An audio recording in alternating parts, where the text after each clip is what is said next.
கர்த்தருக்கு ஸ்தோத்திரம். இன்றைய தியான வசனம் சங்கீதம் 121 அதிகாரம் 1 எனக்கு ஒத்தாசை வரும் பர்வதங்களுக்கு நேராக என் கண்களை ஏறெடுக்கிறேன். இந்த வசனத்துலேருந்து நாம் என்ன பார்க்குறோன்னா, சங்கீதக்காரன் சொல்கிறாங்க, எனக்கு ஒத்தாசை வரும் பர்வதங்களுக்கு நேராக என் கண்களை ஏறெடுக்கிறேன்னு. ஒத்தாசைனா உதவி.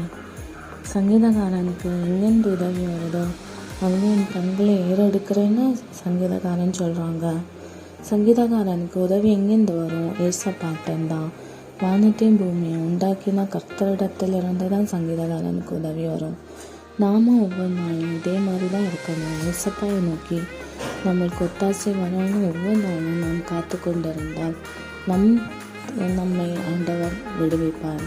நமக்கு எல்லா உதவிகளையும் செஞ்சு நம்மளை ஆதரிப்பார். இந்த வசனத்தின் மூலம் இன்றைய நாள் உங்களுக்கு ஆசீர்வாதமாக இருப்பதாக. ஆமென். God bless you.